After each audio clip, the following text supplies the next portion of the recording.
Bueno, ya estamos grabando.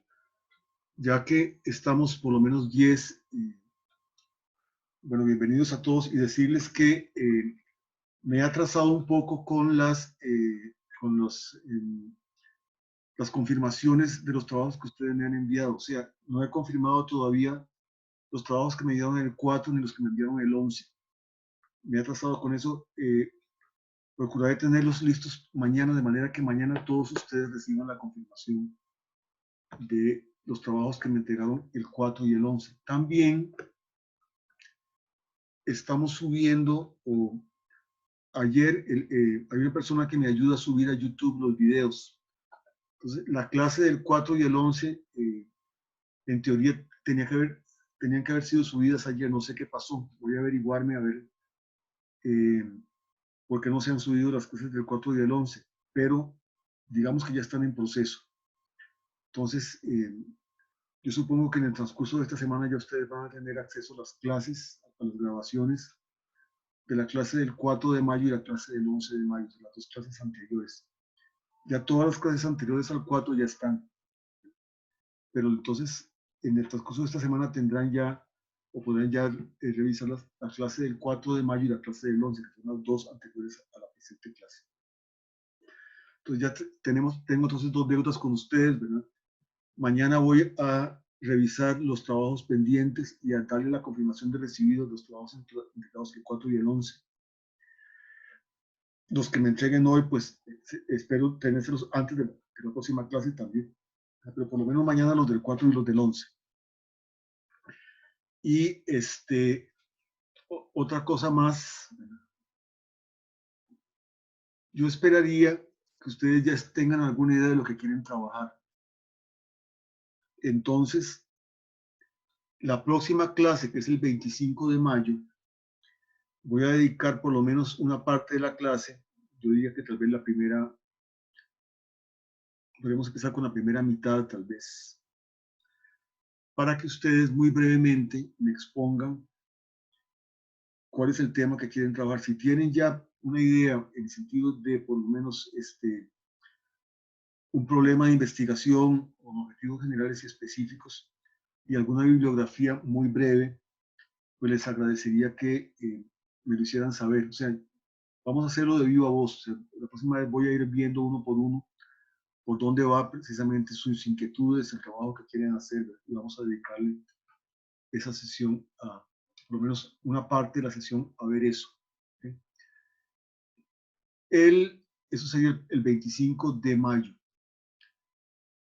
Espero que el mismo 25 de mayo y el 1 de junio, a más tardar,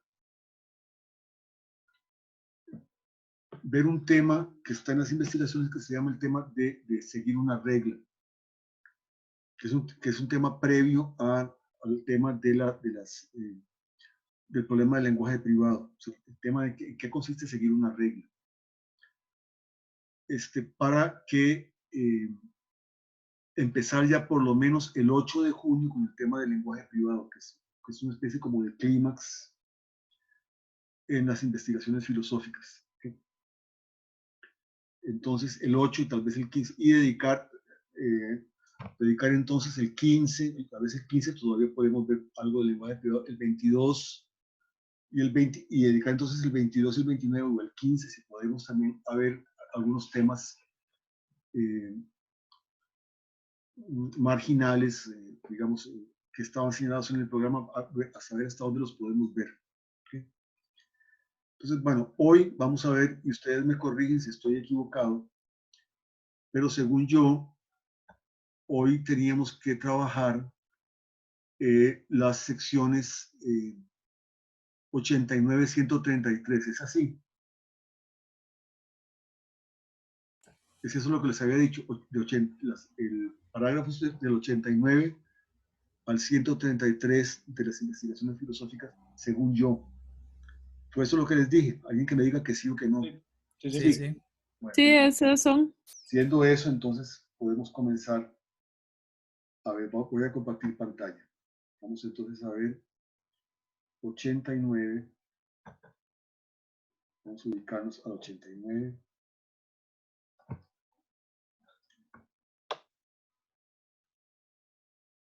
Ya me va bien. 89.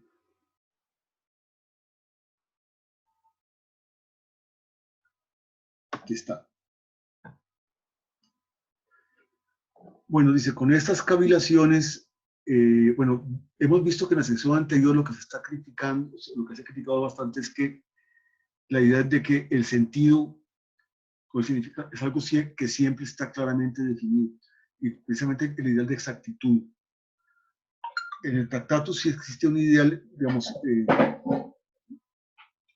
un sentido que no estuviera claramente delimitado fuera de toda ambigüedad, pues no era un sentido real.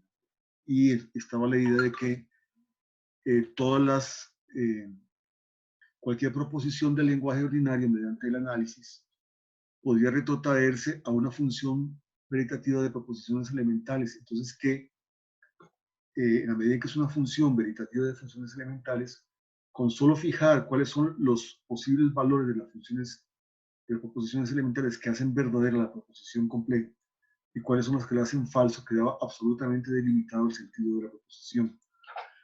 Pero ya se nos ha mostrado con una serie de ejemplos que, primero, que no siempre el sentido está claramente delimitado, y segundo, que no es necesario. Si la mayoría de las veces funcionamos perfectamente sin que ese sentido esté claramente delimitado eh, hasta el último detalle, ¿verdad? Y cuando surgen problemas, entonces podemos siempre de alguna manera hacer algún tipo de precisión. Vean cómo se ha criticado en las secciones anteriores el ideal de exactitud. A partir del 89 hasta la 130, les dije, ya no me acuerdo cuál era, 133, entra un tema que en general podemos hablar, que es el tema, entre otras cosas, es el tema de la naturaleza de la filosofía, combinado con la utilidad y también los límites que pueden tener las idealizaciones, en lo cual va implícita también una crítica al Tractatus y otras cosas, digamos, que tienen que ver con nuestro intento más bien de imponer un ideal o un esquema, digamos, un ideal a la realidad.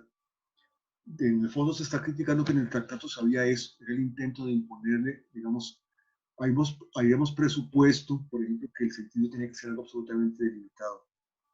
Habíamos presupuesto que un verdadero nombre tiene que ser algo que, digamos, cuyo significado nunca desaparezca. Y entonces, en la medida en que lo que llamamos usualmente nombres, o lo que llamamos usualmente proposiciones, no aparecen siempre como tienen un significado absolutamente determinado, y los nombres no siempre aparecen como teniendo un referente, entonces se decía que lo que llamamos ordinariamente nombres, etcétera, no eran los verdaderos nombres. Pero aquí se va a criticar que eso es que estamos tratando de imponer a la realidad, en este caso la realidad del lenguaje, un esquema preestablecido, y que no necesariamente ese esquema, digamos, eh, más bien que precisamente es un prejuicio el tratar de imponer un esquema preestablecido y no más bien ver cómo funcionan las cosas. En algún punto de esa exposición, ustedes lo han visto, puesto que han leído el tema, se va a decir que la filosofía es algo que es puramente descriptivo. O sea, no pretende ser una explicación, ni una explicación de cómo funciona el lenguaje, ni una explicación de cómo funciona la realidad, sino que nada más lo que pretende es describir algo que en alguna medida todos sabemos. O sea, es casi, y aquí ya ahorita vamos a verlo eso. En algún sentido podría hablar de que lo que la filosofía consiste en un proceso de anamnesis, como en Platón, o sea que sabemos cómo funciona el lenguaje, puesto que lo hablamos, pero tal vez nunca nos hemos puesto a ver precisamente cuáles son las reglas que rigen el uso de nuestras expresiones, reglas en las cuales está o que agotan realmente el significado de las expresiones. ¿Okay? Y entonces de lo que se trata, los problemas filosóficos surgen porque muchas veces, al no cuidar las reglas que rigen las expresiones, pensamos que una expresión o una proposición debería tener ciertas características que en realidad no tiene porque se asemeja a otras que sí los tienen. Y de ahí surgen una serie de interrogantes, que serían propiamente hablando los problemas filosóficos, y que, como hemos estado viendo, en el fondo no siempre, no se trata de resolverlos en el sentido de darles una respuesta, sino más bien de disolverlos, de mostrar precisamente cuál era el malentendido que nos hacía plantearnos ese tipo de preguntas. O sea, mostrar que la pregunta misma se basaba en un malentendido. Entonces, hay una serie de frases que van a decir más adelante que dice la filosofía deja todo como está. Es decir, la filosofía no pretende ni modificar el lenguaje, ni fundamentarlo, sino nada más simplemente describirlo. La esencia, si debemos hablar de esencias, la esencia está en la gramática. La esencia está en las reglas. Digamos, bueno, ¿cuál es la esencia del color? Bueno, la esencia del color está en las reglas con las cuales utilizamos la palabra color, o las reglas con las cuales utilizamos incluso los nombres de los diversos colores. Y estas reglas han sido constituidas así porque forman parte precisamente de nuestra gama de juegos de lenguaje.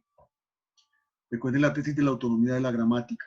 Es decir, no es que las reglas son como son porque realmente reproducen características en sí mismas de la realidad, sino que las reglas han sido constituidas de cierta forma por nuestros juegos de lenguaje, por nuestras actividades, por nuestros intereses prácticos, y podrían haber sido incluso un poco diferentes. Esto no quiere decir que la realidad se reduzca al lenguaje, porque digamos, por ejemplo, yo puedo decir que estoy frente a una ventana que mide 1 metro, digamos 1 metro de altura. ¿Sí? En la realidad en sí misma no hay metros. El metro es una medida arbitraria que los seres humanos hemos creado.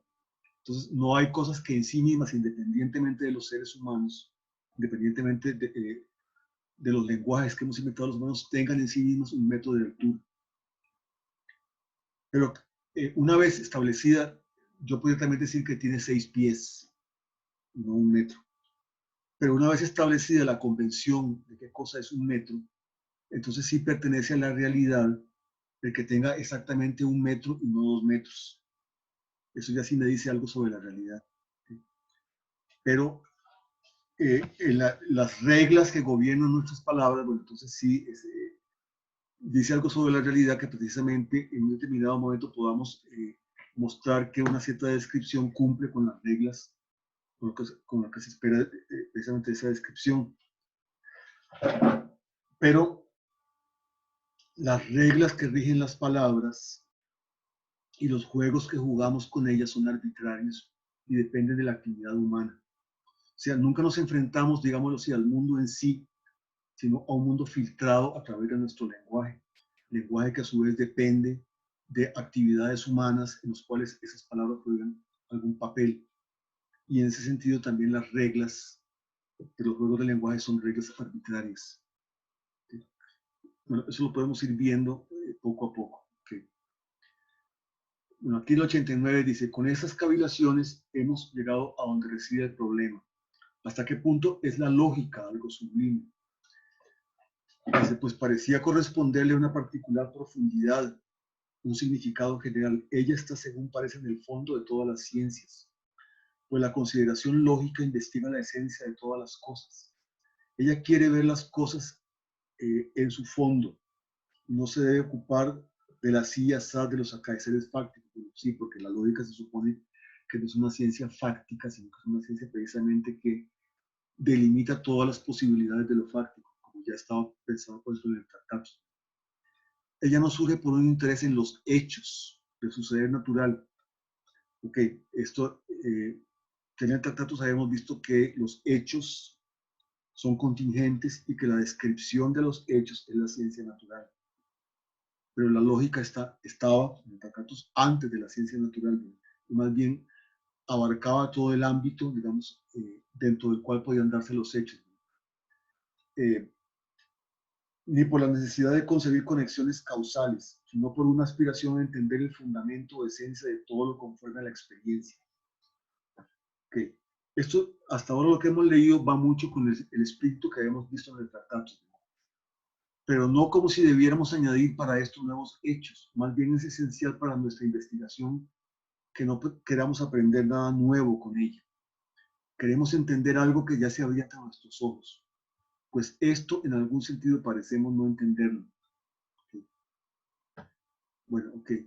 Esto sí, hay elementos que están detrás, pero hay también elementos que están aquí que forman parte de la nueva concepción. Vamos a ver, hay dos personas que tienen entrar, Luis Hall es una, y ya Riemann parece que lo estamos admitiendo. Okay. Y hay una frase, una cita de San Agustín. Recuerden que San Agustín era uno de los autores preferidos de Wittgenstein. Ok, entonces, okay. Queremos entender algo que ya se abrió ante nuestros ojos. Pues esto en algún sentido parecemos no entender. Agustín, Confesiones 11:14. Quides ergo tempus, si nemo ex me queret scio, si quarente explicare velim me scio. Puede traducirse como, ¿qué es entonces el tiempo? Si nadie me lo pregunta, lo sé. Pero sí, preguntándomelo, okay, si quiero explicarlo, si me lo preguntan y quiero explicarlo, no sé. O sea, no soy capaz de explicarlo en palabras. Pero si nadie me pregunta qué es el tiempo, lo sé. Digámoslo así. Sé emplear perfectamente expresiones temporales, okay, sé un montón de cosas sobre el tiempo, pero si alguien me pregunta, bueno, ¿cuál es la esencia del tiempo? ¿Qué es el tiempo en sí mismo? ¿O cómo entenderlo? Pues no lo sé. Independientemente de la explicación agustiniana, de hecho para San Agustín, el tiempo por supuesto era creado, ¿verdad? Porque, digamos, Dios es eterno en el sentido de que Dios es intemporal. Entonces, antes de la creación no hay tiempo. Estoy apartando de Wittgenstein para hablar un poquito de San Agustín. Ahorita volvemos a ver.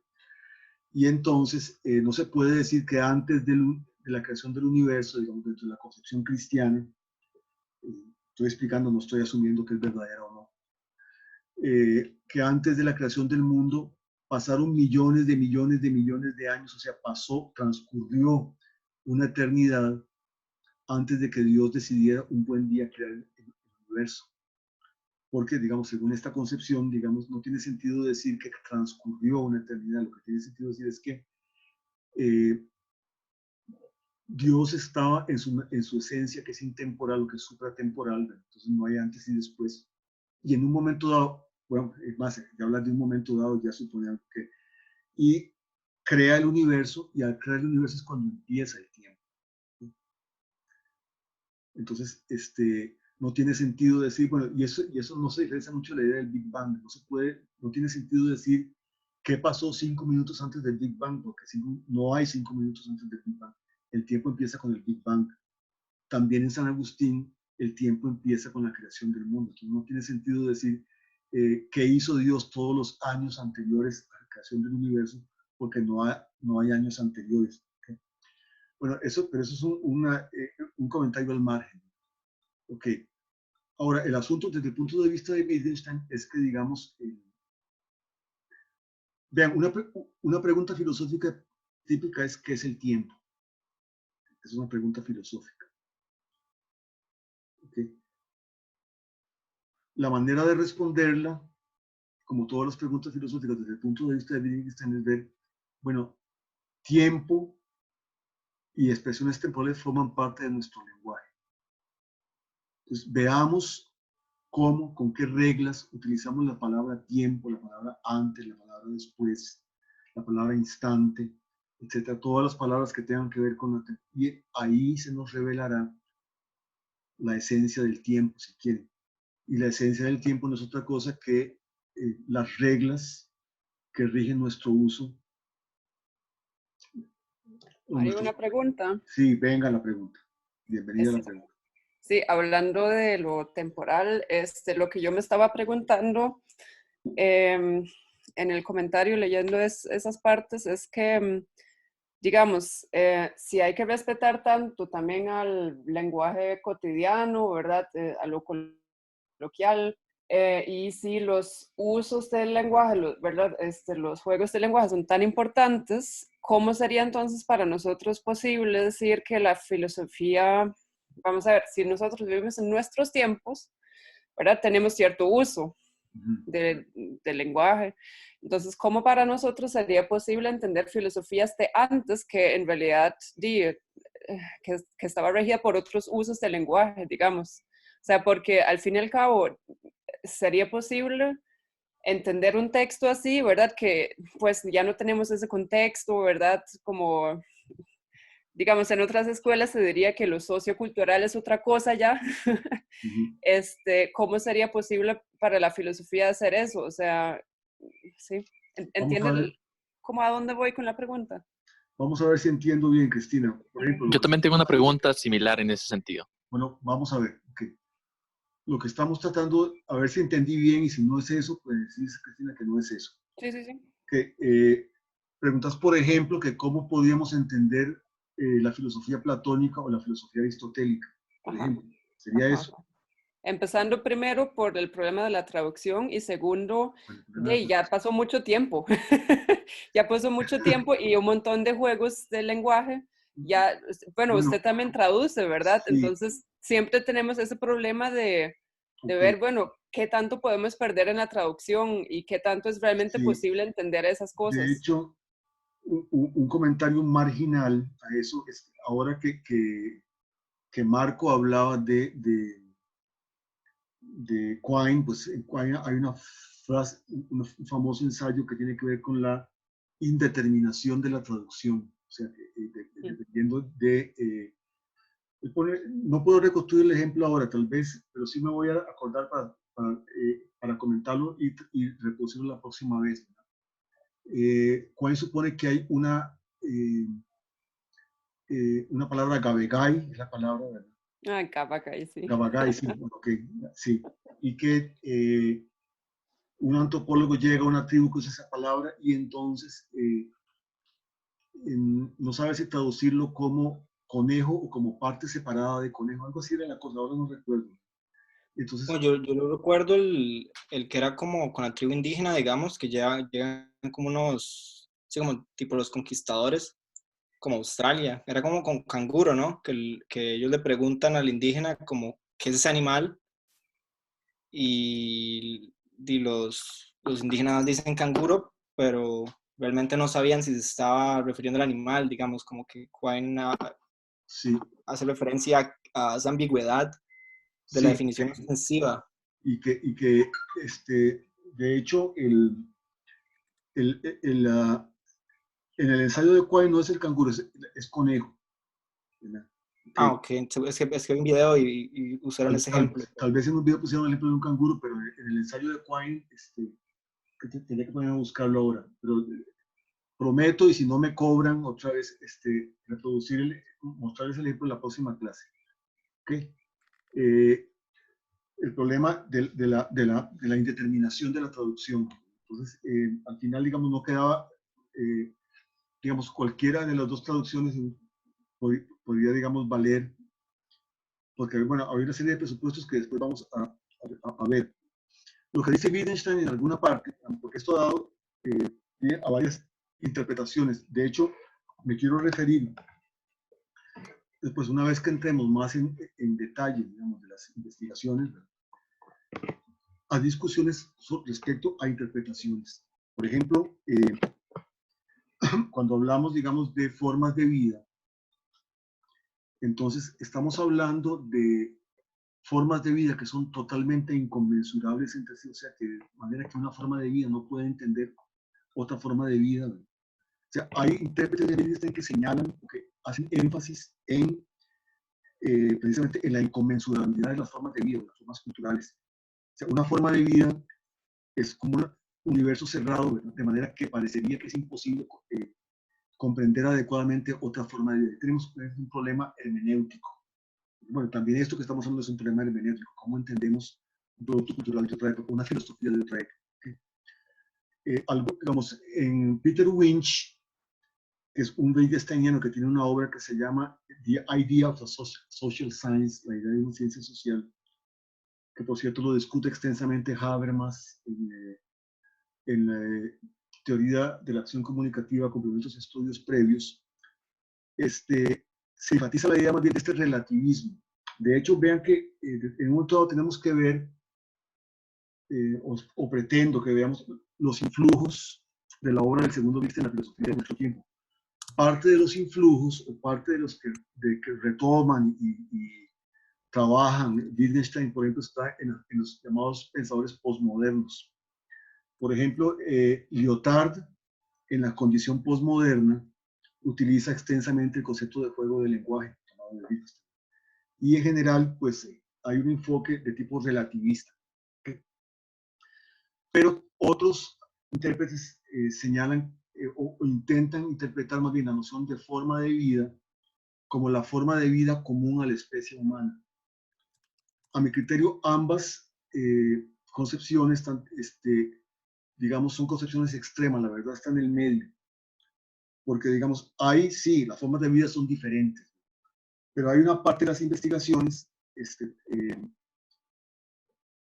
tal vez ahora tendría que ver si la puedo buscar en el buscador, porque, digamos, tendría que señalar dónde Wittgenstein dice que un explorador llega a una tribu y cómo sabe que las personas de esa tribu dan órdenes, ¿cómo se llama?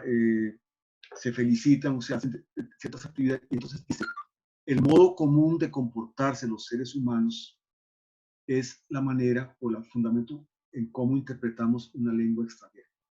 Es decir, los seres humanos sí podemos tener diferencias culturales muy, ok, pero parecería a partir de esto que, por ejemplo, podemos interpretar ciertas actividades, bueno, este es el problema, por cierto, hermenéutico.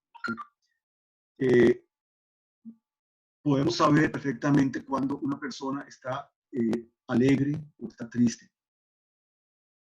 Por más diferente que sea el universo cultural, ¿verdad? Hay tristeza, hay alegría. Podemos tal vez interpretar por la manera de comportarse cuando es que una persona está dando órdenes y otras se está obedeciendo. Podemos interpretar ciertos fenómenos tal vez como fenómenos religiosos. ¿Okay? Otras cosas sí nos va a costar más interpretarlas. Y siempre va a haber zonas oscuras, digamos, ok. Pero déjenme ver si logro encontrar ahora okay. Vamos a ver, estamos en el 89. O sea, digamos que no lo descarta completamente, No, pero no lo lo está relativando un poco, diciendo que, bueno, hasta cierto sí. punto. Ok, aquí está en el 206. Okay, ya lo puse en pantalla para que lo vean. Sí. Ok, seguir una regla, esto es análogo a cumplir una orden. Uno puede ser adiestrado para ello, uno reacciona a ello de determinada manera. Después vamos a ver, porque en esto de seguir una regla vamos a pedir mucho. Pero ¿qué si alguno reacciona así y de algún otro modo de manera diferente ante la regla de Steiner? Entonces dice, piensa que llegas como explorador a una tierra desconocida cuyo lenguaje te es totalmente extraño. ¿Bajo cuáles circunstancias dirías que la gente de ahí da órdenes, entienden órdenes, las cumplen, actúan en contra de las órdenes, etcétera? El modo de actuar común a los humanos, o sea, hay un modo de actuar común a los humanos, aunque puede haber modos que no son comunes, es el sistema de referencia mediante el cual interpretamos una lengua extranjera. Sí, a pesar de ser tan diferentes, ser culturalmente diferentes, yo puedo aprender chino. Y entonces, en algún Sí. momento dado, digamos, supongamos un explorador europeo, el primer europeo, el primer occidental que tuvo contacto con la cultura china, de alguna manera tuvo que haber aprendido o haber entendido. Y por supuesto, cualquier persona que hable una o varias lenguas extranjeras se da cuenta de que muchas veces hay cosas que se pierden en la traducción. Sin embargo, si uno empieza a... lo que uno va a tener problemas es para traducir una expresión de una lengua extranjera a la lengua propia. Pero una vez que uno está dentro de la lengua extranjera, no tiene problemas para usar, o sea, uno puede decir, bueno, ¿cuál es la expresión exacta que esta palabra de esta lengua corresponde a esta otra? Para eso va a tener problemas, pero eso no quiere decir que vaya a tener problemas para entender la lengua extranjera. Una vez que la habla y se desempeña con ella y la usa, no tiene problemas para entenderla. Y entenderla no es poder traducirla a la lengua propia.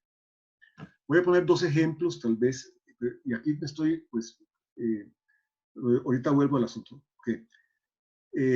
Digamos, la palabra inglesa insight, o la palabra alemana Einsicht. Okay. Como la mayoría de ustedes entienden inglés, entienden la palabra insight. Es una palabra que, y la palabra Einsicht en alemán también, pues, que casi que es una traducción. Pero vean el problema de traducirla al español. O sea, si ustedes hablan inglés, inmediatamente, además, es como ver dentro de la cosa, ¿verdad? ¿Ok? Pero cualquier traducción al español, a mi juicio, por lo menos no sé si ustedes están de acuerdo, empobrece, digamos, no dice toda la riqueza de matices que uno tiene con la palabra insight. Comprensión, ¿verdad? Sí, pero es que hay algo ahí en insight que no se deja totalmente, digamos, a mi juicio, digamos, traducir por comprensión. ¿Okay? Hay algo irremediable que es como captar, bueno, comprendí, capté, pero es que es captar como la esencia misma. Tal vez tendría que emplear una serie de palabras, una serie de expresiones que más o menos me vaya aproximando al sentido. Pero una vez que yo aprendo inglés, no tengo problema de entender qué es insight, aunque no sea capaz de traducirlo completamente al español. Yo me manejo en el inglés, yo uso la lengua inglesa, aprendí inglés y uso la lengua inglesa. Me comunico con hablantes del inglés y uso la palabra insight, ¿verdad? Aunque después, si quiero traducirlo al español, empiece a dudar cuál es la palabra que más va dentro de eso. Entender, porque tiene que ver algo, entender no es poder traducir a mi lengua, entender es saber cómo usar las cosas. ¿Okay? Ahora, la filosofía aristotélica, bueno, ahí tengo un montón de palabras. Bueno, primero que nada, yo para eso tengo que entender la lengua griega. Y entender la lengua griega es también entender de alguna manera cómo es usada la lengua griega en su contexto original, ¿verdad? Y entender también poco a poco cómo, a partir de ciertas expresiones originales del griego, fuimos creando o se fue creando un vocabulario filosófico. Por ejemplo, de ahí uno habla de materia,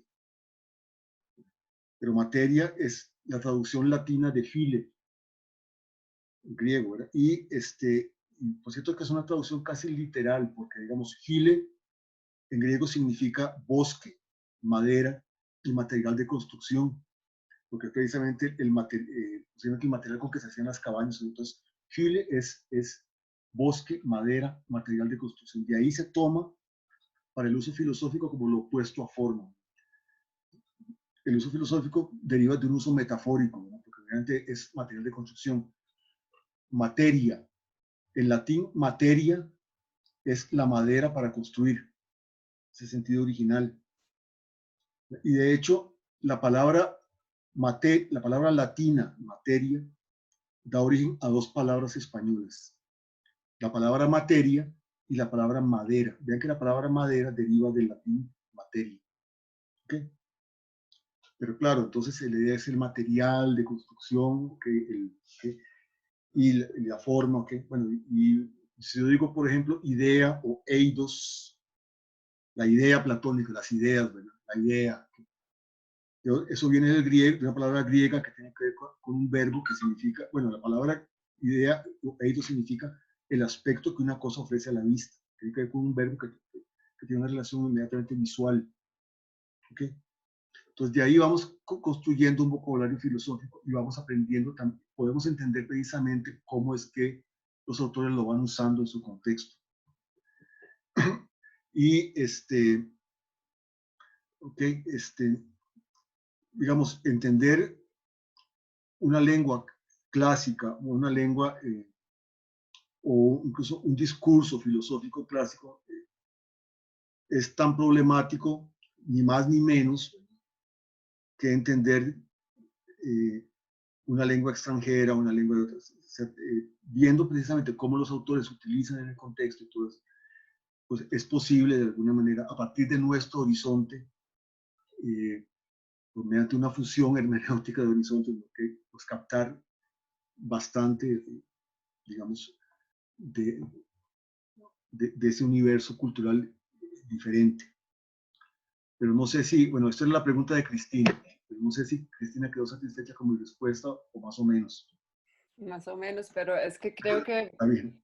que en aquel entonces Wittgenstein todavía no se había preocupado tanto más allá de, digamos que las proposiciones o tal vez las palabras en sí, porque digamos lo que yo veo como desde un contexto más tal vez cultural es también lo que llaman high context y low context, como en el lenguaje de, bueno, es una parte lingüística ahí que se ocupa de esta parte. Por ejemplo, el francés es super high context, y mientras que el alemán es low context, en el sentido de que no necesito como tanto más como sarcasmo, por ejemplo, cosas así como muy sutiles como para entender un montón de cosas. Y ahí Wittgenstein no habla como de cosas así, nada más es así, me acostumbro al uso y ya está. Básicamente, o sea, me conozco los juegos del lenguaje y ahí. Tal vez para que la discusión fuera más rica, sería interesante que pusieras ejemplos, digamos, de high context y low context, digamos, ¿okay? Sí, sí, Si no ahora, otra vez que nos traigas a tu colación. sí, mejor tal vez en otro momento para no atrasar tanto Para tampoco. ver, no para ver, pero porque puede ser interesante. O sea, es decir, entender un lenguaje, lo que va a servir es dominar una técnica. Precisamente en el fondo hay comparación, entender, saber qué es una palabra es análogo, va a decir aquí ustedes seguro leyeron, a saber qué cosa es una pieza de ajedrez. Y yo sé qué cosa es una pieza de ajedrez cuando sé precisamente cómo usarlo y en qué contexto usarlo correctamente. Aunque yo no pueda decir verbalmente, precisamente esto, ¿verdad? Como San Agustín, ¿verdad? ¿Qué es el tiempo? Cuando no me preguntan, lo sé. Pero cuando me preguntan, entonces no sé explicarlo en palabras. Pero San Agustín perfectamente podría usar posiblemente las expresiones temporales de su cultura. Digamos, su lengua era el latín. ¿Okay? Recordemos que es uno de los padres latinos. ¿Okay? Pero había otro compañero que Sí, tenía, Marco era, ¿no? Marco, a ver, Marco. Creo. Puede ser que decía Marco que tiene una pregunta similar. Entonces veamos a ver. No, yo no he preguntado. Ah, No, entonces no sé quién era, perdón. era otro Bueno, compañero, pero que ya parece que prefirió. yo tengo una pregunta.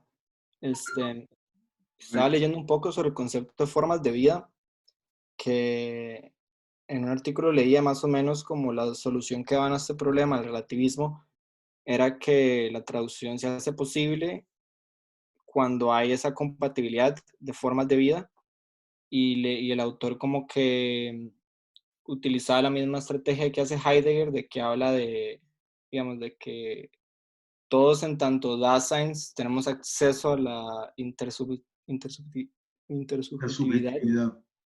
y, y más o menos esa es como la solución que se le da, pero el problema que veo es que también mencionan que este concepto de formas de vida, Wittgenstein solo menciona 5 veces en las investigaciones y que no define muy bien como a qué se refiere y que la interpretación que se le da a Wittgenstein, digamos, depende montones de cómo se entiende ese concepto. Ajá. De hecho, Y claramente, obviamente, de hecho, ya te señalé dos interpretaciones opuestas. Una interpretación que es nada más el contexto de una determinada forma cultural y otra interpretación que es la forma de vida común a la humanidad. Sí, no se define, como tampoco se define juego, en ninguna parte se define juego de lenguaje. Porque nada más se habla de que es una actividad gobernada por reglas, pero uno puede decir que ese mismo concepto es un concepto de límites imprecisos. Aunque recordando lo que hemos visto sobre la precisión, va a decir que no necesariamente, que sea impreciso, no necesariamente, como lo es el concepto mismo de juego, eso no quiere decir que sea inútil. Déjenme ver una cosa.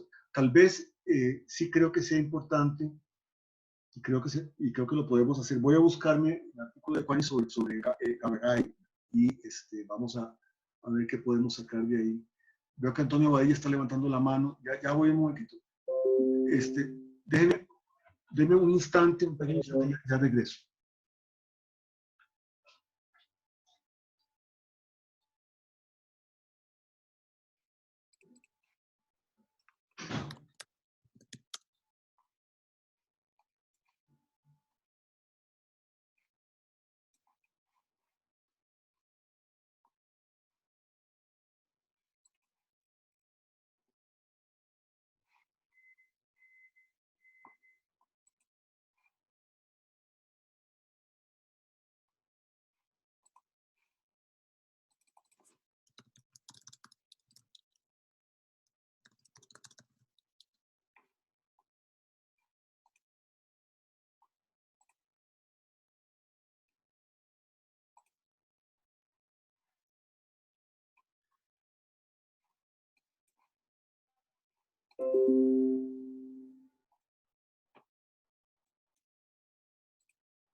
Sí, bueno, antes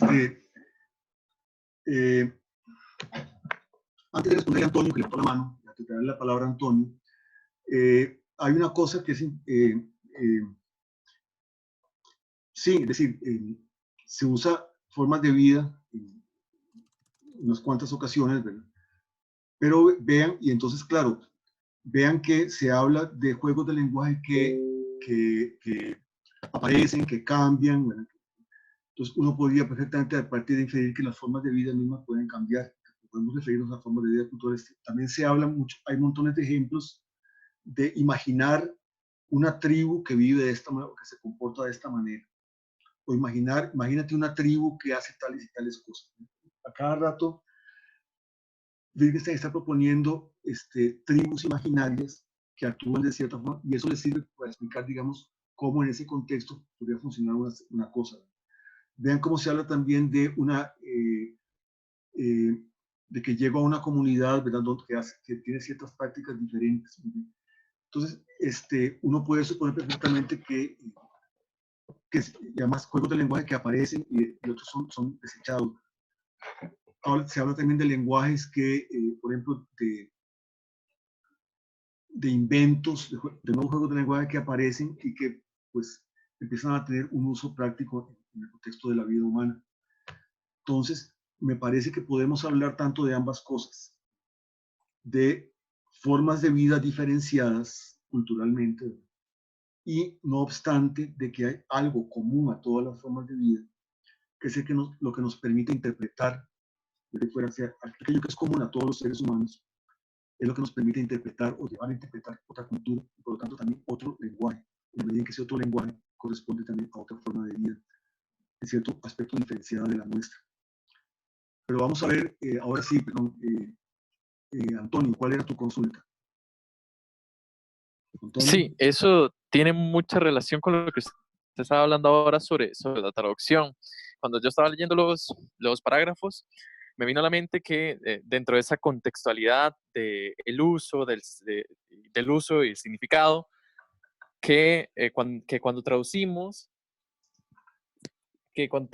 existe el problema de que como hay diferentes formas de vida, etcétera, los diferentes, por ejemplo, si yo digo pomme, que en francés es manzana y aquí en español es manzana, cuando hago esta traducción, el uso que se le da a la palabra manzana y el uso que se le da a la palabra pomme en francés tienen de alguna manera una esencia dentro de esa ortografía o gramática de Wittgenstein que es distinta y que no se captura incluso cuando hacemos esa extrapolación a otro signo, a otro símbolo.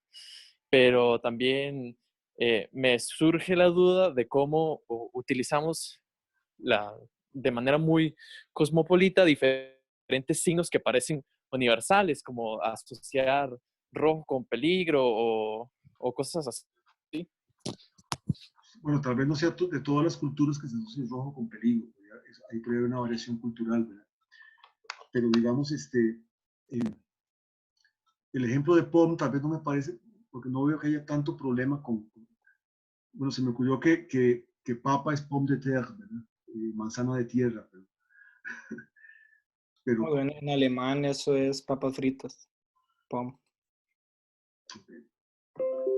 pero digamos, no veo tanto Digamos, problema. ese como un ejemplo trivial, pero un montón de otras expresiones o Sí, otras palabras. hay otras expresiones que sí, digamos, que realmente habría que traducirlas contextualmente, ¿verdad? Porque no pueden,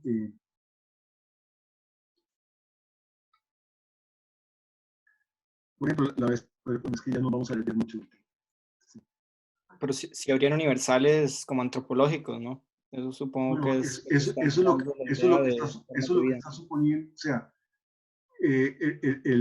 digamos, el asunto del que le señalé, digamos, de el modo común de comportarse los seres humanos, da pie a entender de que sí habría, digamos, por lo menos, lo que si queremos llamarlo así, universales antropológicos, o sea, elementos comunes a todas las formas de vida humanas, algunos elementos comunes, okay. Hay que ver cuáles son, eso sí, ¿ok? Y ahí, digamos, frente a los que intentan derivar de Wittgenstein en un relativismo absoluto, hay también autores como, por ejemplo, Carl Otto Appel, y tal vez hasta el mismo Habermas, ¿verdad?, que intentan encontrar fundamentos también en la noción de Wittgenstein para un universalismo. ¿Okay? Bueno, y partiría del hecho de que precisamente de la posibilidad de entender una lengua, o sea, hay una parte donde Wittgenstein dice, ¿verdad? Eso es interesante, incluso está en el pequeño video que les mandé, que es un fragmento de una película sobre la vida de Wittgenstein, nos está dando una clase. En ese fragmento, entre otras cosas, hay una parte, bueno, hay una parte que es muy clara donde dice, esta es una piña agradable. Entonces, y pregúntale a usted, ¿y cuál es qué es lo que da significado a esto? Más o menos era así la idea. Entonces, un estudiante dice el pensamiento. Entonces, y Wittgenstein le pregunta, ¿y cuál es el pensamiento que hay detrás de esto? ¿Es una piña agradable? Entonces el estudiante dice, el pensamiento es, esto es una piña agradable. Entonces, aquí, bueno, parte de una cosa que se combate en las investigaciones es que haya una especie de contenido mental o de ¿cómo llamarlo?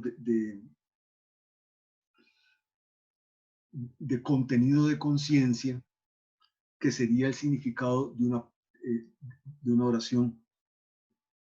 Como que además de decir esto es una piña agradable, hay algunas cosas diferentes de esas palabras en la conciencia humana que sean el significado, ¿verdad? Que, bueno, eso ya lo hemos ido hablando muchas veces. Pero lo que me refería es otro aspecto de ese mismo video, ¿verdad? Donde Wittgenstein dice algo, en el video que yo les mandé alguna vez, ¿verdad?, que está en las investigaciones. Dice, si un león hablara, no podríamos entenderlo. Esto podría discutirse, ¿verdad? Pero la idea que está de fondo es que la forma de vida de un león es tan diferente o tan radicalmente diferente de la forma de vida humana que tendríamos muy pocas cosas en común con el león. Por eso parece que sí, que había algunas cosas en común. Pero esa frase está en las investigaciones en alguna parte. Es más, estoy buscando el apartado 80, donde habíamos quedado. Ok, entonces ahora tendría que desviarme, pero ustedes, pues, si un león hablara no podemos entender. Ahora, podemos entender a un esquimal o a un chino, porque a pesar de las diferencias culturales hay elementos comunes a todas las formas de vida humana. Entonces, eso nos permite, pues, entender otra cultura. Pero digamos, esa frase aparece precisamente en las investigaciones en alguna parte. No la voy a buscar ahora porque si no nos atrasamos mucho. Más adelante aparecerá en algún momento. Si un león hablara, no podríamos entenderlo. Déjenme buscar dónde estaba el 80.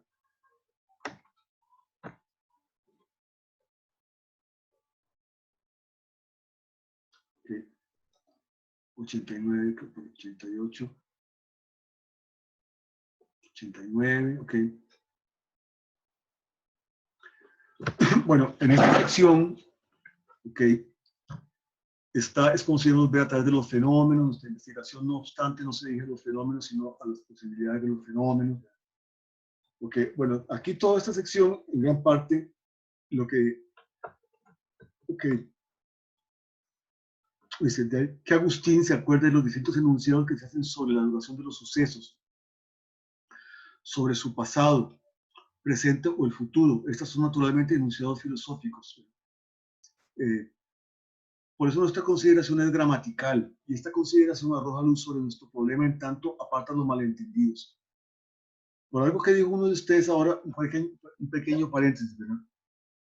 Recuerden que la noción de gramática aquí es una noción más amplia que la noción usual de gramática, aunque en alguna medida la abarca, ¿verdad? Porque usualmente la noción de gramática implica la manera en cómo se combinan las palabras para formar oraciones, y cómo se combinan las oraciones en oraciones subordinadas, oraciones principales, etc.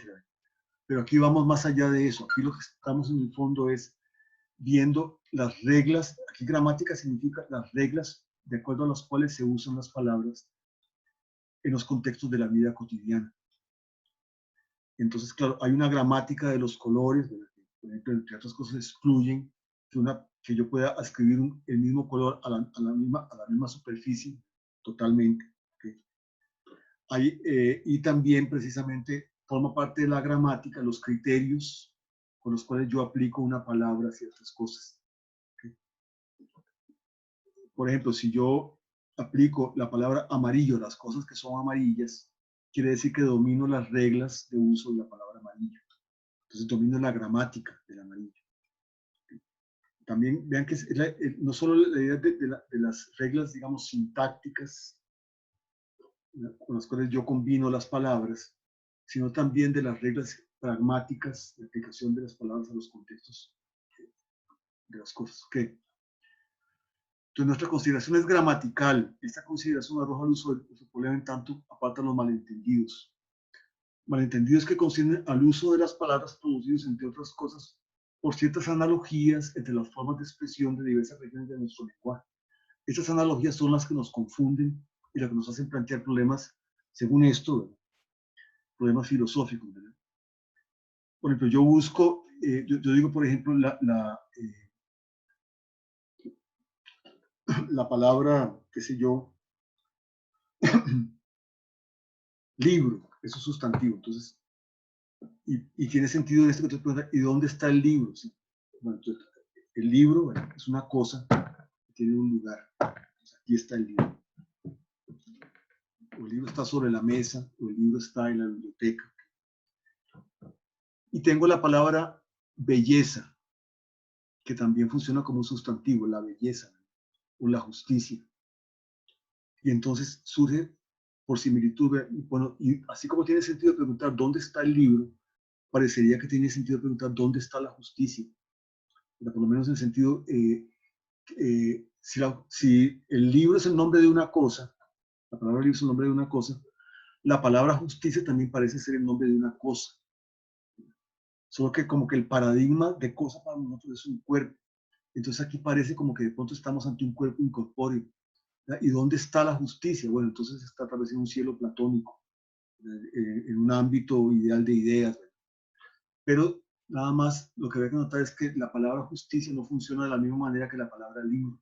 Entonces que aquí no hay un preguntarse por el lugar donde habita la justicia, el paradigma eterno de la justicia. ¿Okay? Y entonces la tentación filosófica de preguntar por dónde residen entidades abstractas como la justicia es precisamente, surgiría precisamente de ciertas confusiones lingüísticas, porque justicia, al igual que el libro, es una palabra, y tiene sentido preguntar dónde está el libro, pero no tiene sentido preguntar dónde está la justicia, a no ser que lo que yo quiera preguntar es que ¿Por qué hay tanta injusticia en el mundo? Que eso ya sería otra cosa. Ese sería otro sentido de dónde está la justicia. Pero digamos, en el sentido, ¿dónde está la justicia, la esencia de la justicia, la esencia de justicia? ¿Dónde está? ¿Qué tipo de cielo platónico? ¿Dónde están las entidades ideales? ¿Okay? Bueno, entonces, hay una parte de las investigaciones que ya hemos pasado, ¿verdad? Donde el lenguaje sugiere un cuerpo y no hay ninguno, ahí nos gustaría decir, o tendemos a decir que hay un espíritu. ¿Okay? Pero ¿dónde es que el lenguaje sugiere un cuerpo? Casi en cualquier parte donde usamos sustantivos, porque nuestro modelo originario de las cosas con sustantivos son precisamente los cuerpos. ¿Okay? Bueno, vamos a ver. El 91, pero aquí hay una serie de, no voy a leer todo así como en detalle, porque si no, pero sí hay una serie de cosas que de alguna manera atacan al Tractatus, o atacan la perspectiva. Pero ahora puede parecer como si hubiera algo así como un análisis último de nuestras formas de lenguaje. Por lo tanto, una forma completamente desmontada de la expresión. Esto es como si nuestras usuales formas de expresión estuviesen esencialmente aún sin analizar, como si hubiese en ellas algo escondido que debiera ser traído a la luz. Y esto se hace, y si esto se hace, la expresión está completamente aclarada y nuestra tarea resuelta. Bueno, de hecho, un ideal del Tractatus era el análisis. Un supuesto del Tractatus es que no entendemos de qué estamos hablando hasta que no hayamos hecho el análisis. No entiendo qué cosa es que tengo un libro sobre la mesa hasta que yo no haya definido la palabra libro, la haya de alguna manera descompuesto en sus partes, en sus elementos. Hasta que no haya traducido la palabra libro a los elementos últimos de la realidad, que son aquellos que corresponden a los nombres. Recuerden que eso era el Tractatus. Entonces, claro, las proposiciones donde aparece la palabra libro se me revelaban como funciones derivativas de proposiciones elementales. Entonces ya entenderé a claridad, con absoluta claridad, a qué me estoy refiriendo cuando hablo de libro. ¿Okay? Entonces, pero aquí se está rechazando. Recuerden cómo se ha rechazado el análisis, en el sentido de que, digamos, en el Tractatus, el análisis es, en último término, el fundamento del significado. Aquí está el lenguaje analizado, aquí está el lenguaje no analizado. El lenguaje analizado es el fundamento del lenguaje no analizado. Solo en la medida en que el lenguaje no analizado, que este puede traducirse al lenguaje, al análisis último, ¿verdad? Al lenguaje de los objetos, es que esto entonces tiene significado. Pero la perspectiva de las investigaciones no es que el lenguaje analizado es la base del no, sino que ambos están al mismo nivel. Ambos son traducibles en otro, y este no constituye el fundamento, este no necesita de ningún fundamento, este funciona solo, en la medida en que entendemos cómo hacerlo funcionar, cómo funciona en la vida cotidiana. Entonces no se requiere del análisis. Ok. Esto es que, pero ahora puede parecer como si hubiera algo así como un análisis último de nuestras formas de lenguaje, y por lo tanto una forma completamente desmontada de la expresión. Esto es como si nuestras usuales formas de expresión estuviesen esencialmente aún sin analizar, como si hubiese en ellas algo escondido que debiera ser traído a la luz. Si esto se hace, la expresión está completamente aclarada y nuestra tarea resuelta. Esto sería el punto de vista de Tractatus. Se puede también decir esto así: eliminamos malentendidos haciendo nuestra expresión más exacta. Pero ahora puede parecer como si aspiráramos a un estado determinado, la exactitud completa, y como si este fuese la verdadera meta de nuestra investigación. Claro, cuando surge un malentendido, y no siempre va a surgir, entonces sí podemos hacer más exacta la expresión. ¿Okay? Pero solo cuando surge malentendido. Cuando no hay malentendido, la comunicación funciona fluidamente. Y entonces ahora aquí puede parecer como si el ideal fuera una ideal de exactitud completa, pero ya hemos visto precisamente la noción de exactitud es siempre relativa. ¿Okay? Lo hemos visto en las secciones que discutimos la vez pasada. ¿Okay? Y como si este fuese la verdadera meta de nuestra investigación. Entonces, claro, aquí lo que se está criticando es la idea de que nos formamos un ideal. El ideal, digamos, podría ser el de un lenguaje perfecto, ¿verdad? Un lenguaje totalmente analizado, y tratamos de imponer ese ideal a la realidad, pero eso es un prejuicio. Basta con ver, digamos, cómo es que funciona el lenguaje sin necesidad de imponerle un ideal exterior. Todo esto, lo que sigue, de alguna manera va en esa dirección. Eso se expresa en la pregunta por la esencia del lenguaje, la esencia de la proposición, la esencia del pensamiento. Bueno, en toda la investigación o la manera de filosofar wittgensteiniana, ¿verdad? Cuando preguntamos por la esencia del lenguaje, la esencia de la proposición o la esencia del pensamiento, la respuesta es: vean cómo se usa la palabra lenguaje, porque vean que la palabra lenguaje es también una palabra del lenguaje. O sea, el lenguaje contiene, entre todas las palabras que contiene, una palabra que se llama lenguaje o lengua. Bueno, veamos cuál es el significado, bueno, veamos cómo se usa y tal vez descubriremos que se usa de maneras muy diferentes, o sea, que tus usos constituyen parecidos de familia y no necesariamente vamos a encontrar siempre un elemento común a todo lo que llamamos lenguaje. ¿Cómo se usa proposición? Bueno, aquí incluso hay un problema de traducción, ¿verdad? Porque la palabra en el original es Satz, que también puede significar frase en otros contextos. ¿Okay? Bueno, ¿cómo se usa proposición en el lenguaje ordinario? ¿Okay? O cómo usamos la palabra frase o la palabra oración. ¿Okay? Entonces, ahí es donde veremos, si es que la vemos, la esencia de lo que es una oración. O sea, en nuestro uso de la palabra oración en el lenguaje ordinario. O descubriremos tal vez que la palabra oración tiene usos o la palabra proposición tiene usos muy diferentes, relacionados entre sí con parecidos de familia. Pero ya el supuesto de que hay una esencia universal de la proposición, incluso de que hay una forma general de la proposición, que son uno de los puntos culminantes del Tractatus, ¿okay? Pues ya es imponer una realidad, un ideal a la realidad antes de investigar. ¿Y qué es lo que hay que investigar aquí? Precisamente que tenemos una palabra, la palabra proposición. Y veamos entonces cómo se usa. ¿Sí? Que, veamos que la esencia del lenguaje y la proposición, el pensamiento. Bueno, ¿qué es el pensamiento? Es una pregunta filosófica típica. ¿Qué es el pensamiento? La respuesta wittgensteiniana es, bueno, pensamiento es una palabra de nuestro lenguaje. Entonces veamos todos los usos que tiene. Yo pienso que, qué sé yo pienso que el coronavirus, o siempre he pensado, qué sé yo, supongamos que soy un seguidor de teorías de la conspiración, siempre he pensado que el coronavirus fue creado en laboratorios en China. Supongo que no es que yo crea eso, estoy poniendo de ejemplo. ¿Okay? Bueno, siempre he pensado, entonces ahí hay un uso de la palabra pensamiento. Eso no quiere decir que he estado pensando constantemente en eso, sino que digamos que si me preguntan, mi respuesta iba a ser esa.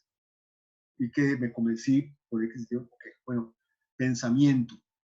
Entonces, veamos entonces, para saber qué es el pensamiento, tenemos que ver cómo se usa la palabra pensamiento. Y tal vez descubriremos que se usa de manera que no se usa siempre igual, sino que hay una serie de usos relacionados por parecidos de familia de la palabra pensamiento. Claro, podría haber otra investigación sobre el pensamiento, pero no sería filosófica, sería científica.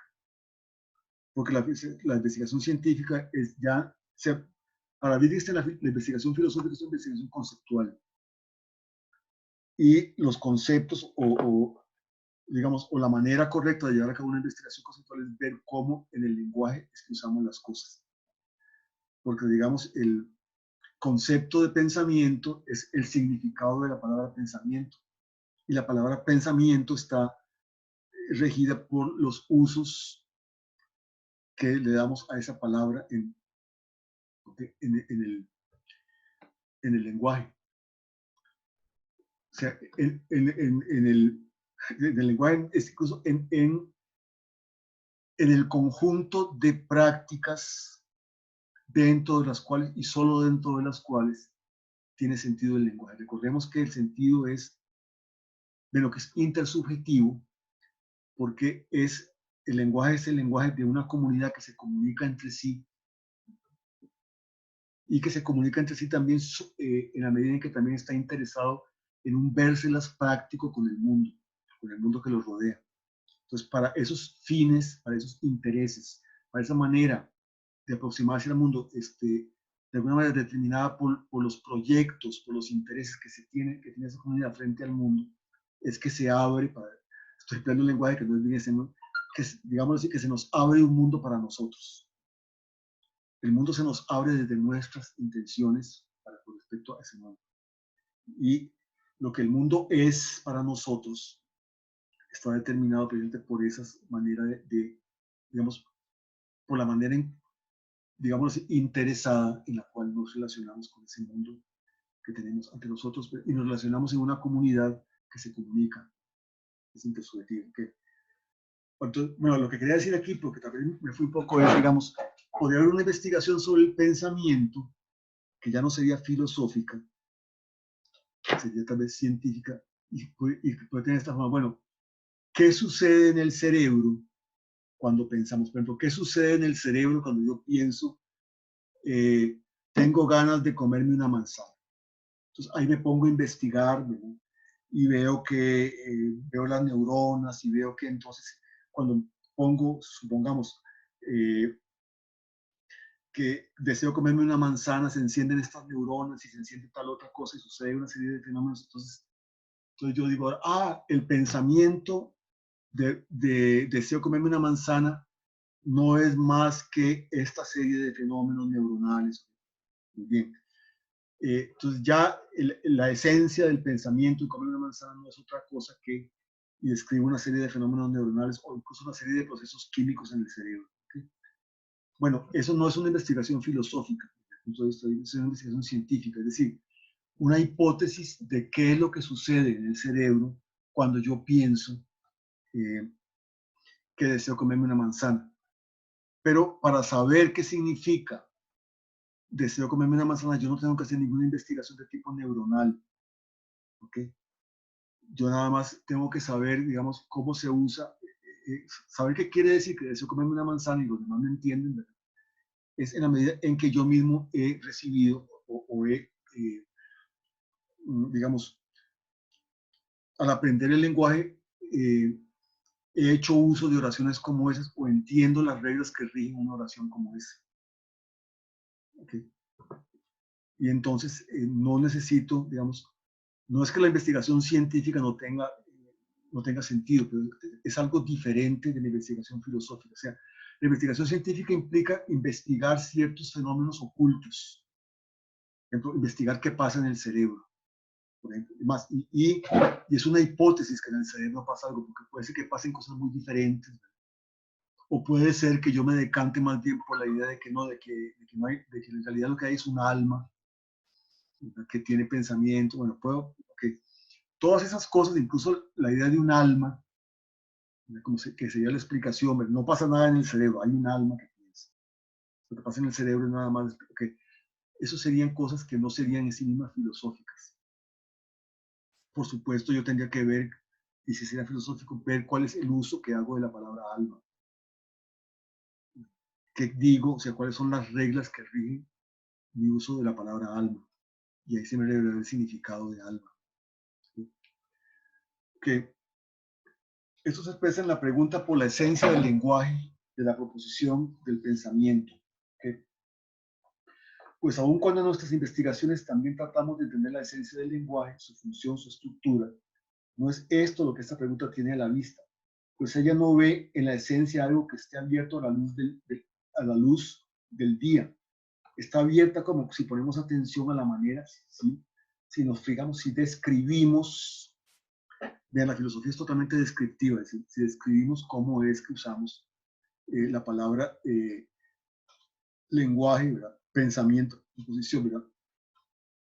No ver en la esencia algo que ya está abierto a la luz del día y que se vea sinópticamente gracias a un ordenamiento, sino algo que yace bajo la superficie que hay que investigar. Ya sea porque entonces busco cuáles son los concomitantes cerebrales o neuronales de pensamiento, o incluso porque busco mediante el análisis encontrar cuáles son los elementos últimos, tipo tractatus, ¿verdad? Que están detrás de una cosa como esa. Ambas cosas se rechazan, por lo menos se rechazan en cuanto que sean o que tengan sentido para una investigación filosófica, que es una investigación de esclarecimiento conceptual. Y para eso todo está a la vista, todo está, porque ahí está el lenguaje. Okay. Y que se vea sinópticamente que es un ordenamiento, sino algo que yace bajo la superficie, algo que yace en el interior, algo que vemos cuando miramos a través de la cosa y que el análisis debe exhumar. La esencia nos está oculta. Esta es la forma que asume ahora nuestro problema. Preguntamos, ¿qué es el lenguaje? ¿Qué es la proposición? Y la respuesta a estas preguntas debe darse de una vez por todas, independientemente de toda experiencia futura. ¿Verdad? En vez de asumir, pero más adelante va a decir, okay, lo siguiente. Bueno, okay. Lo que va a decir, bueno, dice la proposición, una cosa curiosa, y está ya la sublimación de toda la representación, la tendencia a suponer un intermediario puro entre los signos proposicionales y los hechos, y también querer purificar, sublimar los signos, bueno, pero al final hay algo que también resume, voy a buscarlo, resume la idea que está detrás de todo esto.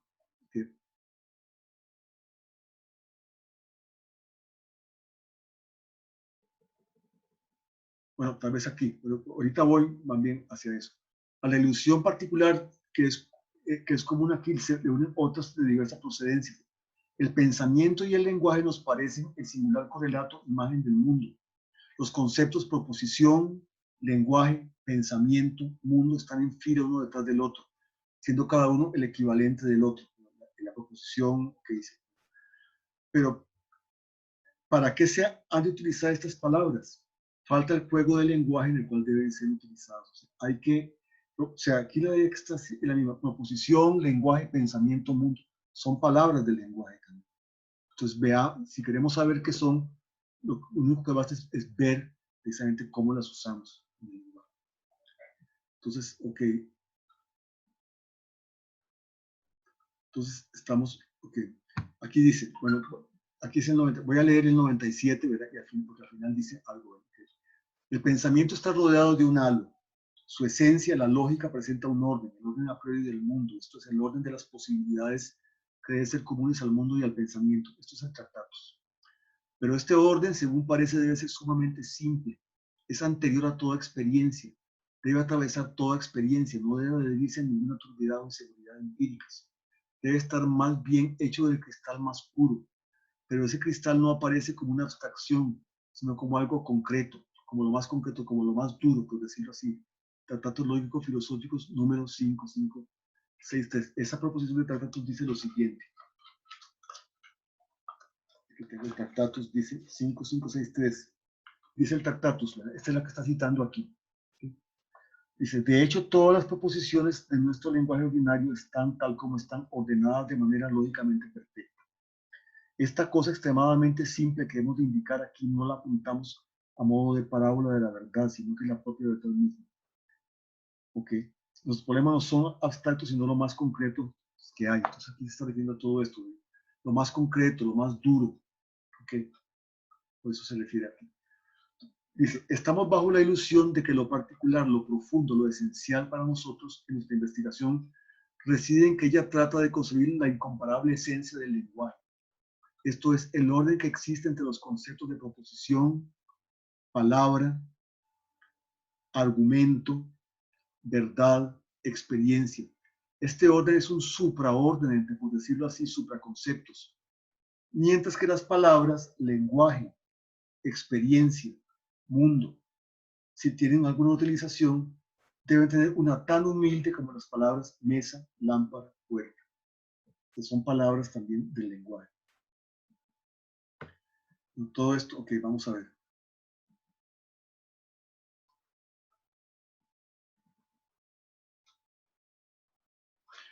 Todo esto de alguna manera repite ya cosas que han sido dichas de alguna manera. Pero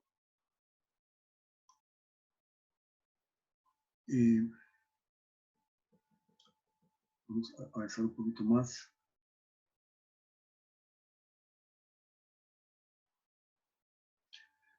Bueno, que es la idea de anteponer un ideal que nos hemos formado a la realidad, ¿verdad? Antes de más bien ver cómo es que funciona precisamente el lenguaje.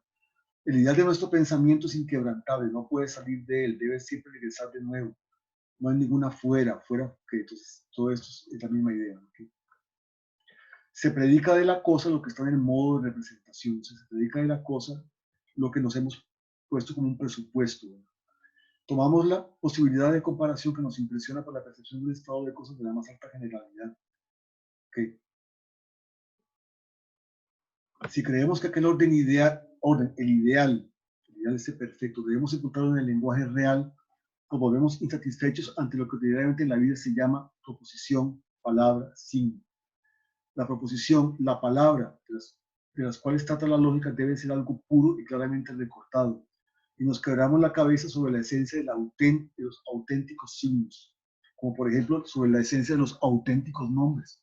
Entonces despreciamos los nombres corrientes, como se hacía en el Tractatus, y como ya hacía Russell, porque los nombres completos no cumplen el ideal que nos hemos formado de lo que es el nombre. Algo que no puede estar sin su, digamos, sin su referente. ¿Okay? ¿Se trata acaso de la representación del signo, de la representación en el momento presente? Bueno, ¿qué? Aquí es difícil, por decirlo así, mantener la cabeza en alto, ver que debemos permanecer junto a las cosas del pensamiento cotidiano. Lo que debemos ver, por ejemplo, en este caso de los nombres, es todas las maneras en que usamos la palabra nombre en el lenguaje. Y no estaríamos imaginando que debíamos describir hasta las últimas sutilezas, las cuales no podemos en absoluto describir con nuestros. Ok. Entonces aquí en el fondo estamos hablando contra un cierto ideal que tratamos de imponer a la realidad. Todo esto va en el mismo sentido. Pero ustedes lo han visto, que hay una manera en que se va hablando, se va aproximando a la idea de la forma general de la proposición. Nos damos cuenta de que lo que llamamos proposición, lenguaje, no es la unidad formal que me imaginé, sino la familia de formas más o menos emparentadas entre sí. ¿Qué será ahora de la lógica? Su rigurosidad parece aquí desbaratarse, pero no desaparece así por completo, pues ¿cómo puede la lógica perder su rigurosidad? Naturalmente no a causa de que se le rebaje algo de su rigor. El prejuicio de la pureza cristalina solo puede ser removido invirtiendo toda nuestra forma de consideración. Uno puede decir, la manera de considerar debe ser mirada, pero sobre nuestra auténtica necesidad como Gosling. La filosofía de la lógica no habla de proposiciones y palabras en ningún otro sentido que aquel que utilizamos en la vida ordinaria cuando, por ejemplo, decimos, aquí hay una proposición escrita en chino, aquí hay una oración escrita en chino, o no, solo se ve como si fuesen signos de una escritura, pero no es más que un ornamento, etc. Son palabras que pertenecen también al lenguaje cotidiano. Hablamos de fenómeno espacial y temporal del lenguaje, no de algún absurdo espacial y atemporal. Ok, bueno, sigue todo esto. Vamos a ver.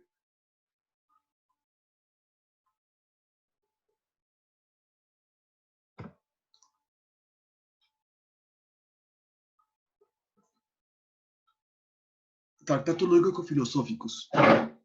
La forma general de la proposición es así están las cosas. Porque la proposición nos dice cómo están las cosas.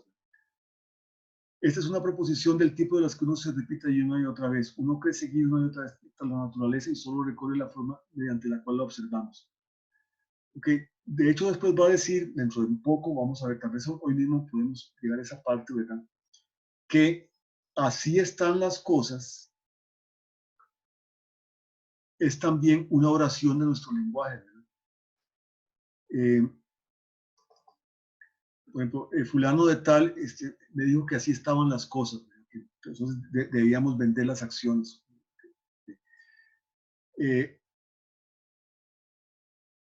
Ok, y después va a decir que es una oración, nuestro lenguaje es una proposición, pero que no necesariamente, aquí no tiene sentido al decir, por ejemplo, que así están las cosas, por si solo es algo que sea verdadero o falso.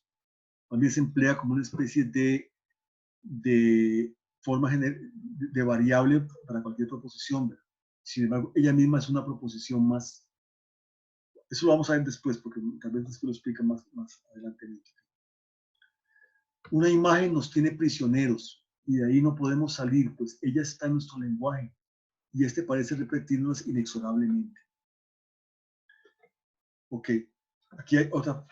Cuando los filósofos utilizan la palabra saber, el conocimiento, ser, objeto, yo, proposición, nombre, y tratan de decir la esencia de la cosa, la esencia del saber, la esencia del yo. ¿Okay? Debe uno siempre preguntarse, ¿se utiliza alguna vez así esta palabra en el lenguaje donde tiene su país de origen, o su tierra originaria, su Heimat, su tierra originaria? ¿Okay? Nosotros llevamos la palabra nuevamente de regreso de su uso metafísico a su uso cotidiano. O sea, el juego del lenguaje donde tiene sentido. Por ejemplo, lo que vemos la vez pasada con la palabra real. En los juegos del lenguaje no tiene sentido y hay criterios para decir que algo es real o que es irreal. Entonces, si yo pregunto, ¿el mundo es real? Ahí yo no sé, entonces ahí ya estoy sacando la palabra de los juegos del lenguaje donde tiene un sentido y no parece tener ninguna regla de aplicación que yo pueda responder con respecto a eso. O el mundo es ideal. Que, bueno.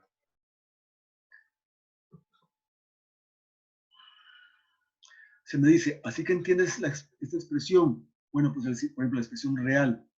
Bueno, pues el significado con que tú conoces es el mismo con que yo la use.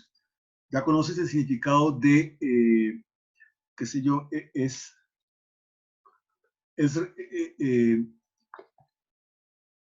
real esta manzana y no es solo una proyección, no es solo un holograma, por ejemplo. Es fulano un amigo real, no nada más alguien que se hace pasar por amigo. Bueno, pues yo lo uso con el mismo significado cuando digo que si el mundo es real o no es real. Digamos, si soy un idealista que se plantea la realidad del mundo exterior. Pero el problema es que ahí no tengo, digamos, yo tengo criterios para distinguir un amigo real de un amigo fingido. Tengo criterios para distinguir una manzana real de un mero holograma, una alucinación de manzana. Pero ¿cómo, cuando yo digo, me pregunto si el mundo es real o es irreal, ¿qué sería una respuesta a esa pregunta? O sea, ¿cómo uso aquí la palabra ahí sí no está claro? Como si el significado fuera una atmósfera que la proposición llevase consigo y que arrastra todos sus usos. Si alguien, por ejemplo, dice que la proposición esto está aquí, mientras señala así un objeto ante sí, tiene sentido para él, por ejemplo, si yo quiero convencer, bueno, esto está aquí, o sea, realmente estoy frente a una computadora, no es una mera idea, no es una mera representación mental, esto está aquí realmente, esto está aquí. Debería preguntarse bajo cuáles circunstancias especiales uno utiliza esta proposición. Es en ellas donde tiene entonces sentido. Ok. ¿Dónde está, qué sé yo, el libro? Ah, bueno, el libro está aquí. Sí, sí. Bueno, entonces, pues, aquí hay varias cosas sobre la filosofía. Los resultados de la filosofía consisten en el descubrimiento de algún simple absurdo y en los chichones que el entendimiento se ha buscado al arremeter contra los límites del lenguaje. Ellos, los límites del lenguaje determinados precisamente aquí, en este caso, por las reglas de uso de las palabras en determinados contextos. Ellos, los chichones, nos permiten reconocer el valor de aquel descubrimiento. Cuando hablo acerca del lenguaje, palabra, proposición, etc., debo hacer uso del lenguaje cotidiano. ¿Y es este lenguaje acaso demasiado burdo, demasiado material para lo que queremos decir?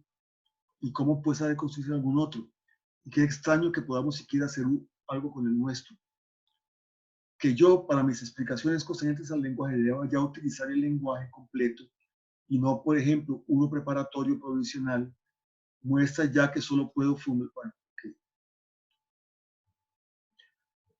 Aquí hay algo interesante. Se dice, no se trata de palabras, ¿no?, sino de su significado. Como, bueno, es que está hablando solo de palabras, ¿verdad? Está hablando de la palabra pensamiento, pero a mí lo que me interesa no es la palabra, sino qué es el pensamiento, es el significado de la palabra. Entonces, no se trata de palabras, sino de su significado. Y se piensa con esto en el significado como si fuera una cosa del tipo de las palabras, si bien diferente de la palabra. Aquí la palabra, aquí el significado. El dinero y la vaca. O sea, como si el dinero fuera la palabra y la vaca que voy a comprar con el dinero fuera el significado. La vaca que podemos comprar con él. Pero por el contrario, el dinero y su uso. ¿Sí? uno podría pensar, si la filosofía habla acerca del uso de la palabra filosofía, que es otra palabra del lenguaje, ¿verdad? Y aquí podría ser que la palabra filosofía, en vez de tener una esencia común, tenga más bien una serie de parecidos de familia. Por ejemplo, todavía Newton entendía que la física era filosofía de la naturaleza. Hoy no diríamos que la física es filosofía de la naturaleza. Si la filosofía habla acerca del uso de la palabra filosofía, debería haber entonces una filosofía de segundo orden, una metafilosofía que hablara sobre la filosofía. Pero justamente no es así, sino que el caso corresponde al de la ortografía, que también tiene que ver con la palabra ortografía, sin ser pues, entonces una de segundo orden. O sea, a la ortografía también le concierne que la palabra ortografía esté bien escrita. Por ejemplo, que tenga tilde en español. ¿No? Okay. Pero no por eso es una ortografía de segundo orden. Ok, bueno. Hay una expresión lapidaria, perdón. Un problema filosófico tiene la forma, no sé cómo salir de aquí. Después hay una imagen que es la botella atrapamoscas, que después la vamos a ver. Son las... Profesor, Sí, ¿puedo hacerle una pregunta? sí. Antes de hacerla, ya, vamos a entrar en un receso. Ok, la dejo para después del receso. Bueno, conservarla para después del receso. A Está partir de bien. ahora y volvemos, qué sé yo, en unos 20 minutos, ¿les parece? Sí. ¿A las 50 entonces? Sí, a 50, sí, exactamente. 50, ok. Bueno. Sí, a las 5:50 regresamos. Nada más pare la grabación, Mario. Sí, gracias. Sí, Ajá. vamos a parar la grabación.